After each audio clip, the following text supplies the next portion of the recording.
जो इंफ्रास्ट्रक्चर है खेल का उसको सुधारने की कोशिश कर रही है। और एक तरह से कहे तो अब सुनहरा समय आने वाला है, क्योंकि कुछ ही दिनों के अंदर हिंदुस्तान फिर से सिर्फ हॉकी तक सीमित नहीं रहेगा, हर गेम में चौतरफा विकास करेगा। अब ये हम स्कूल लेवल पर देखें तो हमारे यहाँ सप्ताह में एक बार गेम्स का पीरियड होता है, और उसमें भी अदर टीचर आकर दूसरे सब्जेक्ट वाला सब्जेक्ट पढ़ाकर चला जाता है। जहाँ कहते हैं कि सिर्फ स्कूलों में मानसिक विकास तक सीमित नहीं रहता है, सिर्फ हम मानसिक विकास कर एक मशीन बना सकते हैं। हमको अगर चौतरफा विकास करके एक अच्छा खिलाड़ी के साथ एक अच्छा व्यक्ति और मानवता का पथ प्रदर्शित बनाना है तो उसे मानसिक, आध्यात्मिक और शारीरिक रूप से सक्षम बनाना होगा। तो शारीरिक रूप से कब बनेगा? जब हम उन्हें गेम खिलाएंगे, उन्हें खेलों के मैदान तक ले जाएंगे। मैं देखता हूं कि आजकल चाहे वो रविवार हो या वेकेशन हो, समर गर्मियों की छुट्टियां हो, देखें तो खेल ग्राउंड सूने पड़े रहते हैं।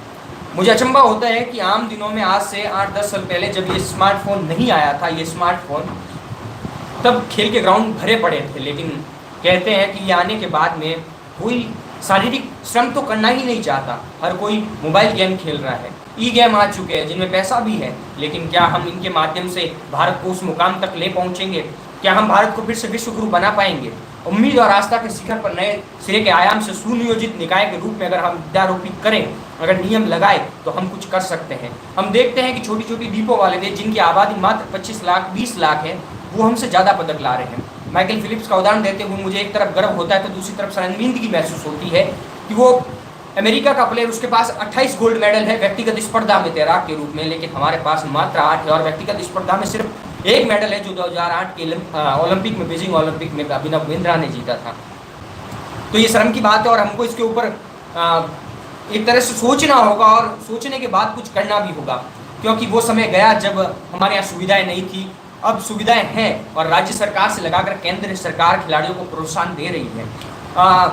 यूथ एंड करंट अफेयर्स के बारे में अगर बात करें तो हम जो युवा मंत्रालय है भारत का, युवा एवं खेल मंत्रालय, उसके बारे में कहा जाता है कि उसने साई रूपी भारत के सभी राज्य में साई स्पोर्ट फेडरेशन बनाया है, स्पोर्ट अथॉरिटी ऑफ इंडिया, जो एक उच्च तकनीक के आधार पर विश्व लेवल की हमें फैसिलिटी देती है। और उसके आधार पर देखा जाए तो कोविड के टाइम जब सारे गेमों की प्रैक्टिस बंद हो गई थी, तब एक राज्य के, जो हर कोई कह रहा है कि पंजाब से एक अमरिंदर सिंह जो पंजाब के मुख्यमंत्री हैं, उनका कमेंट आया था कि भारत को बधाई, उन्होंने सेमीफाइनल में प्रवेश कर दिया है और तीनों गोल पंजाब के खिलाड़ी ने किए।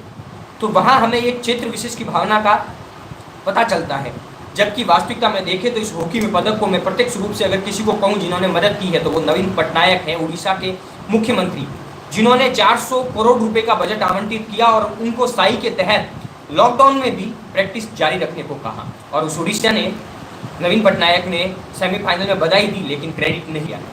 जो ये क्रेडिट का मसला है, ये जब तक बंद नहीं होगा तब तक खेल भावनाओं में उबार नहीं आएगा। तो मित्रों, ये तो था ओलंपिक के बाद में अगर देखें तो प्रभु श्री राम का अयोध्या में भव्य मंदिर की आज वर्षगांठ है कि आज भूमि शिलान्यास और पूजन का 1 वर्ष पूर्ण हो चुका है।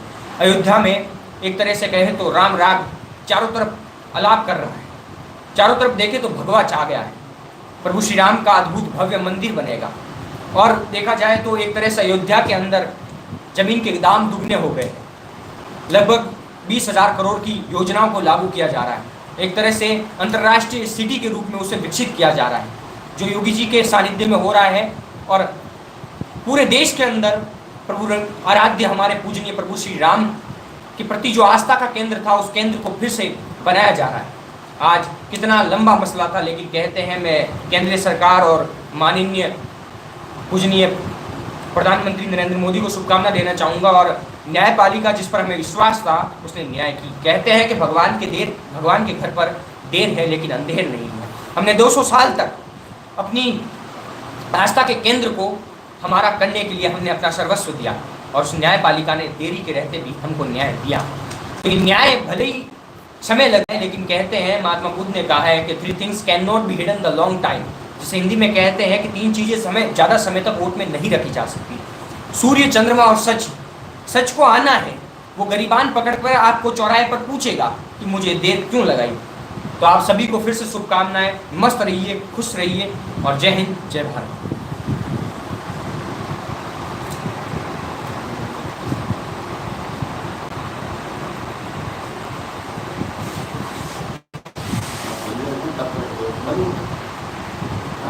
बढ़िया।